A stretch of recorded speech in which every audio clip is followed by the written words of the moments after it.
여론조사 분석하는 시간입니다. 오피니언 라이브 윤희문 센터장, 김준일 시사평론가 두 분 모셨습니다. 어서 오십시오. 네, 안녕하세요. 네, 잘 지내셨죠? 네. 한 주가 훅훅 갑니다. 너무 많어. 사건이 너무 많어. 네, 그러니까 하루에도 정말 수많은 일들이 터지고 있어서 온라인에 신문을 이제 보잖아요. 네. 어느 날 보게 되면 이거 며칠 전 뉴스인데라고 하는데 다 아침 뉴스예요. 맞아요. 그러니까 예, 저도 그래서 시간의 흐름을 진짜 이걸 어떻게 붙들어 잡을 수도 없고 큰일이다. 자, 4월 총선 이제 사실상 40일 정도, 43일 정도 남은 건가요? 얼마 안 남았는데 여야 공천이 반환점을 돌았다 이런 평가가 나옵니다. 한 70% 정도 공천이 되고 있는 거 아닌가. 각각 여야 점수를 좀 매겨보자면 몇 점 정도 주시겠어요? 김준일 평론가부터 하실까요? 저부터 할까요? 네. 힘들다. 힘들다. 네. 이게 제가 네. 먼저 말씀드려야 될 거는 점수를 주는 게 의미가 없어요. 왜냐하면은 이거는 상대평가입니다. 네. 이거는 절대평가에서 뭐 80점 이상이면은 패스, 뭐 페일, 뭐 이런 거 아니잖아요. 그러니까. 네. 그러니까 상대평가인데다가 또 하나는 점수가 아니라 사람들은 등수로 기억해요. 네. 어디가 더 잘했다, 어디가 못했다, 1등이다, 2등이다 이렇게 하기 때문에 사실은 어디를 뭐 80점과 81점을 준다고 해도 81점이 더 잘한 거고 굉장히 유리하다 이렇게 말씀을 드릴 수 있을 것 같고 저는 다른 방송에서 제가 말씀드린 거하고 똑같이 말씀드리겠습니다. 네. 민주당 35점, 국민의힘 60점. 35? 60. 와, 과락인데. 35면은 제 시험 봐야 돼. F라서 공천 다시 해야 돼. F라서 제 시험 봐야 돼. 야, 어렵다. 네. 어떻게 평가하세요, 윤희문 센터장은? 네, 저도 두 팀이 있는 것이니까 사실은 이제 승리는 국민의힘이 공천에서 승리했다고 사실은 얘기를 하는 게 맞을 것 같아요. 네. 공천 과정에 대한 국민적 평가의 경쟁에서는 국민의힘이 좀 우세했다고 할 수 있겠고요. 예. 더불어민주당은 실제로 사실은 보여주지 못하고 예. 잡음만 비춰지는 것으로 그러니까 어떻게 보면은 이게 아마 오랫동안 진보 진영에 있는 분들의 이제 사실은 생각인데 이런 거 있잖아요. 이제 실제 사실관계가 다르다. 이제 팩트가 다르다 이런 얘기를 많이 하잖아요. 실제로 그게 되면 민주당에서 불출마하신 분들 많고 예. 그래서 또 물갈이 폭도 더 많을지도 모르겠어요. 비율로 하게 되면은. 물갈이 폭은 더 많죠. 예. 그래서 이제 그러면 이것이 더 낫지 않겠냐라고 하는 부분이 있는데 그런데 이제 정치라고 하는 것은 선거라고 하는 것은 그 사실관계의 비교가 아니라 그 광경을 지켜보고 있는 관객석에 지켜보고 있는 대중들, 유권자들의 인식을 바꾸는 싸움인 것이거든요. 그러니까 심판은 대중의 인식인 거예요. 그러니까 기준을 대중의 인식에 놓고 하지 않으면 이제 이것은 평가할 수가 없는 것이거든요. 왜냐하면 실제 팩트나 사실관계에 다르다 하더라도 유권자나 대중이 다르게 생각하면 그게 정치적 영역에서는 진실이에요. 그러니까 이것을 이제 받아들여져야 되는 것이거든요. 왜냐하면 정치 영역의 문법이니까, 기본 문법이니까. 그런데 이제 진보진영에 계신 분들이 팩트, 사실은 이거다. 그러니까 지금 이렇게 인식되고 있는 게 잘못된 거다. 그럼 어떻게 합니까? 대중이 그렇게 생각하고 있는데, 채점자들이. 네. 그러니까, 그래서 대중의 인식 차원에서는 지금 어쨌든 여러 지표에 반영되고 있듯이 국민의힘이 오히려 이제 나은 평가를 받고 있고 더불어민주당은 더 이제 나쁜 평가를 받고 있어서 지표에서 하락으로 나타나고 있으니까 정당 지지율 등에서 네. 그러면서 뭐 명확히 사실은 확인되고 있는 상황이다라고 보는 게 맞겠습니다. 그러니까 뭐 사실 저도 어제 다른 방송 갔는데 1번 질문이 이거였어요. 그래서 우리 작가님들은 이 질문을 좋아하신다. 좋아해. 예, 어느 방송을 가도 이게 첫 번째 질문이다. 근데 저는 이제 이런 생각이 좀 들어요. 어쨌든 지금 국민의힘 같은 경우에는 가장 중요한 TK하고 그다음에 강남 공천 얘기를 최대한 이제 그 뒤로 미뤄둔 상태이고 폭발음이 아직 이제 터지지 않은 것 뿐이지 잠재되어 있는 물질은 있는 거다 이런 평가도 가능하고 민주당 같은 경우는 안 해도 되는 그 다중질환을 막 겪으면서 오히려 스스로 스텝이 꼬여가지고 지지율을 하락으로 이어지고 있다. 그러니까 이게 빨리 정리가 되지 않으면 좀 어려울 것 같다라는 생각이 좀 들어요.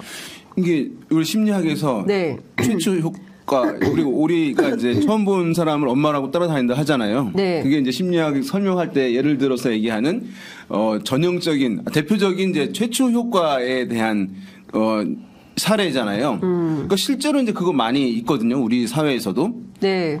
처음에 인식한 거를 사람들이 그렇구나라고 하면 이후에 다른 정보가 왔다 하더라도 잘 그것을 변경하려고 하지 않아요. 왜냐면 처음에 자기가 그렇게 생각을 했으니까 네. 일관되게 가려고. 그러니까 처음에 나쁘고 논란 있는 걸 먼저 할 수도 있고 또 좋은 걸 먼저 할 수도 있는 건 정당의 자유이기는 할 텐데 네. 우리가 정교하게 대중의 인식을 놓고 하는 게임을 치른다라고 한다고 하면 처음에 임팩트 있고 효과가 좋은 시기에 먼저 긍정적인 효과를 얻을 수 있는 거를 먼저 하는 거죠. 그래야지 사실은 이제 대중적 효과가 큰 것이니까. 그러니까 사실은 우리는 뭐 논란이 있는 걸 먼저 했고 잡음 있고 갈등 있는 것은 이제 논란 있는 걸 먼저 했고 나중에 좋은 걸 할 거야라고 하는 것보다는 처음에 최대한 좋은 걸 먼저 해줘서 대중의 인식을 쭉 좋게 변경해 놓은 다음에 네. 논란 있는 걸 하는 거 사실은 정치형에서는 나은 전략인 것이거든요. 우리가 과거를 돌아봤을 때 어느 정당이 어느 정권이 나쁜 걸 먼저 하는 데가 저기 있습니까? 네. 그러니까 좋은 거를 먼저 하는 것이니까. 그러니까요. 그러니까 어쨌든 순서와 스텝이 좀 꼬였다. 네. 이것 좀 여쭤볼게요. 보면 정당 지지율이 지난 월요일 발표된 리얼미터를 보면 민주당은 이제 0.7% 정도 하락을 했고 국민의힘은 4.4% 상승을 했습니다. 그리고 지난주 금요일 발표된 갤럽 조사는 민주당이 또 4%포인트 크게 상승을 했어요.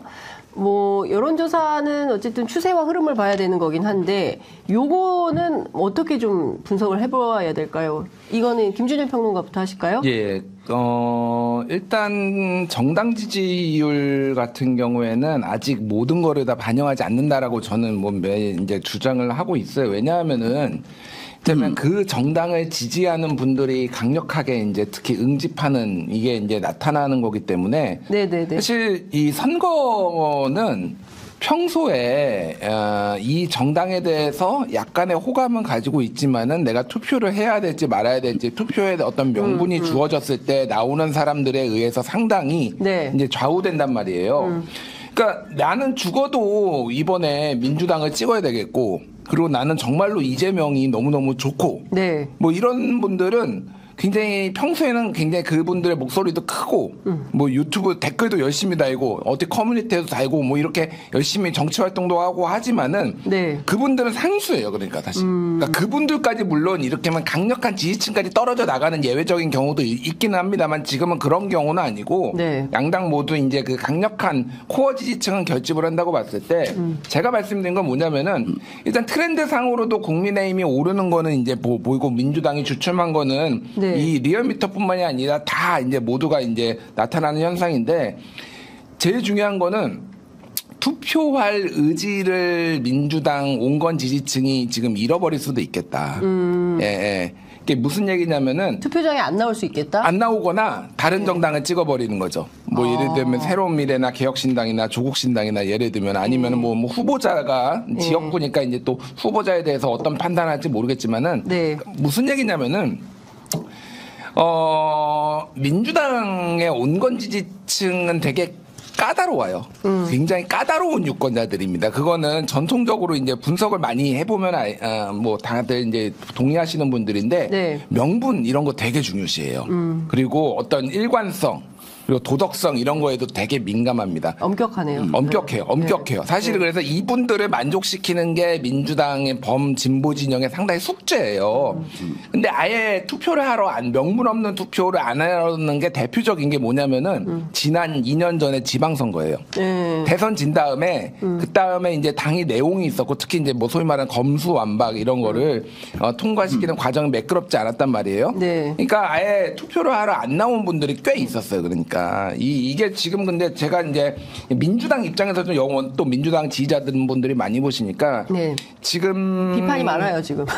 예, 비판이 많아도 어쩔 수 없어요. 이게 사실이니까. 그러니까 민주당의 온건 지지층들이 투표를 좀 포기할 가능성이 점점 높아지고 있다. 제가 보기에 왜 그러냐면은 자, 이 지금 공천의 앞단에 있어서 많이 얘기가 나왔던 게 윤석열의 사당화였어요. 네. 윤석열의 사람들을 용산 사람들을 막 이렇게. 근데 지금 결과적으로 보면은 이재명의 사당화라는 게 가장 두드러지고 있어요. 그러면은 이게 뭐 그걸 동의하시는 분도 안 하시는 분도 있지만은 민주당의 온건 지지층들이나 중도 성향에서 보기에는 네. 둘의 차이가 없어 보이는 거예요. 무슨 차이가 있지? 자기의 어떤 정치적 이유를 위해서 정적들을 제거하는 윤석열이 이준석을 쳐내듯이 예를 들면은 뭐 박용진을 쳐낸다. 이게 굉장히 명분이 없어 보이는 이제 그런 게 있을 수 있단 말이에요. 네. 그래서 현실적으로 지금 이탈할 가능성이 상당히 높아지고 있다. 아직 그게 확정적이라는 말은 아닌데 네. 상당히 위험한 지금 선에 있다. 이렇게 보는 게 맞을 것 같습니다. 위험한 선에 있다. 근데 이제 좀 이런 것 같아요. 그러니까 정치는 이미지도 있잖아요. 그런데 이제 초반에 헤드라인을 뭐 용산 출신 빵명 이렇게 딱 뽑고 출발을 한 거죠. 한동훈 비대위가 사실은. 그런데 나중에 알고 보니까 소위 얘기하는 찐윤, 그 다음에 친윤, 이 사람들은 다 보냈어요. 주진호 비서관도 꿀지역구에 보냈고, 이원모 비서관도 꿀지역구에 보낸 거예요. 그러니까 뭐 희생한다, 헌신한다, 동아일보 오늘 정치면 톱1이 이거던데, 무슨 험지 간다더니 결국에는 가장 좋은 꿀지역구로 갔다 이제 이런 비판이 나오고 있는 겁니다. 그러니까 이런 사실관계들을 잘 보면서 해야 되는데 이미지는 일단 좋게 출발하고 민주당은 막 싸우는 이미지니까 대중이 보기에는 왜 이렇게 싸워 이러면서 여론조사 지지율이 오히려 하락하고 투표장에 내가 나가야 돼 저런 거 보면서 이런 판단을 소위 얘기하는 중도에 있는 유권자들이 판단하기 시작했다. 그래서 투표장에 안 갈 가능성이 있다. 이제 이런 말씀 주셨어요. 그 말씀하신 대로 네. 아까 이제 그 팩트와 다르게 인식이 돌아가는 경우는 정치권에 너무 많아요. 네. 그래서 그것을 새로운 정치적 실제로 받아들여야 된다는 것이 제가 보니까 정치나 선거에 출마하시는 분들이 제일 중요하게 생각해야 될 말인 거예요. 그게 네. 이게 인식의 게임이 인식의 영역이다라고 하는 부분을 네. 정당 지지율 같은 경우에 이제 보시게 되면. 지금 이제 아까 이제 한국갤럽은 지난주에 4%포인트 가량 올랐다고 네, 나왔잖아요. 네. 그 전주에 사실 너무 많이 떨어져 있었어요. 민주당. 31%. 민주당. 그러니까 사실은 지금 선거에 임박해 있는 상황에서 네. 31% 떨어진다는 건 사실 주요 1, 2당이 네. 쉬운 일은 아니거죠. 저는 거기서 오히려 이제 아래쪽으로 좀 튄 부분이 있었다고 생각되고 네. 그래서 이제 올랐다고 의미 부여하기가 사실은 쉽진 않아요. 왜냐하면 이게 한국갤럽 조사인데 네. 한국갤럽의 비슷한 시기에 서울경제신문에 또 의뢰를 했었어요. 예. 동일하게 조사를 했었는데 당시에는 사실은 거기서 국민의힘이 41%가 나왔고 예. 또 민주당은 36%가 나왔으니까 거기서 격차가 있고 네네. 여기서도 봐야 될 거는 민주당이 상승했다라고 하는데 의미를 두기보다는 왜냐하면 그 전주에 너무 많이 떨어졌어요. 예, 그 아래쪽으로 튀었다고 생각돼요. 예. 제가 봤을 때는. 그런데 그때가 뭐가 주요 현안이었던 건가요? 설 뭐 31% 떨어졌을 때가. 특별히 그렇죠. 그때 사실 공천 논란은 시작- 있었던 거죠. 공천 논란이 시작했던 있었는데 때죠. 실제가 더 사실은 네. 반영이 많이 됐다고 생각되는데 네.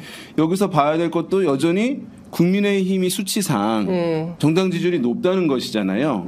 이제 지금 그러니까 지난주에도 말씀해 예. 주신 거죠. 예. 더불어민주당은 낮고 이 조사가 지금 쭉 전반적인 이제 흐름에 나타나고 있다는 것이니까. 네. 근데 그러면은 뭐 이 정도는 접전인 상황이고 뭐 맞아요. 이제 통계적으로 봤을 때 뭐 의미 있는 차이는 아니고 접전인 것은 맞는데 네. 이제 우리가 어떤 것을 분석하거나 전망할 때 어느 지점에서 있다가 그것을 바라보느냐가 중요하거든요. 그러니까 뭐냐 하면 한 달 전까지만 하더라도 이번 총선을 바라보는 시각은 이번 총선은 높은 정권 심판론 기류 너무나 이제 월등히 높기 때문에 네. 이것으로 가게 되면 더불어민주당이 제1야당이 더불어민주당이 손쉽게 압승할 것이다.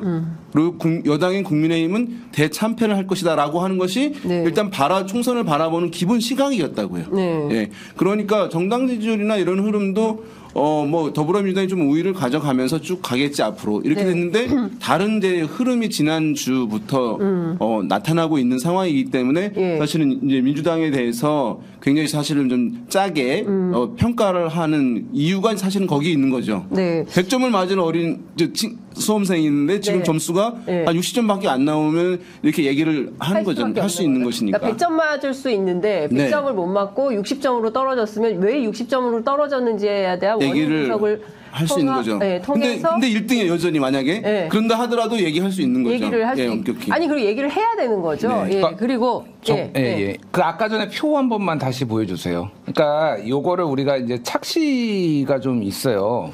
갤럽 거 보시면 알겠지만은 네. 이제 노란색이 이제 정의당이고 네. 이제 회색을 보시면 되는데.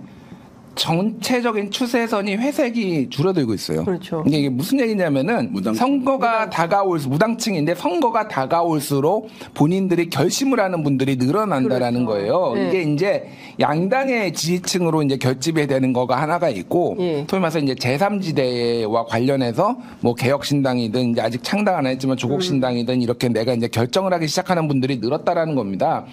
그래서 지금 예를 들면은 30일에서 아까 말씀하셨지만 30일에서 35가 올랐다. 4%포인트 올랐는데 원래 민주당은 원래 35 정도 나와요, 그냥. 예. 근데 아까 전에 말씀드렸잖아요. 우리가 지역구를 기준으로 한다라면은 예를 들면은 뭐 지난 대선을 하면은 뭐 48대 뭐 47 정도 됐잖아요. 그러면은 35에서 예를 들면은 추가로 13, 14 정도를 더 가져와야지 이긴다라는 거예요. 최소한. 네, 뭐 이제 양자구도일 때는. 근데 아까 얘기했지만은 이 35의 특성과 그 가운데 있는 소위 말하는 중도층에서도 좀 적극적 투표를 하는 이분들의 투표의 기준과 성향이 다르다라는 거예요. 그거가 특히 민주당 쪽이 달라요. 그러니까 진보 성향이. 보수 쪽은 덜 그 차이가 나면 상대적으로. 근데 네. 아까 얘기했지 굉장히 민감하게 이분들은 고학력층이 많고요. 굉장히 민감하게 반응하는 것들이 있습니다. 그래서 제가 위기라는 겁니다. 이게 지금 당장 선거를 치렀을 때는 사실은 저는 반반이라고 봐요. 지금. 그 정도로 좀 비슷해졌다 그렇죠. 정도로 봐야지 이게 민주당이 무조건 밀린다라고 보지는 않는데 굉장히 유리했던 거는 다 까먹었다. 이 정도가 맞는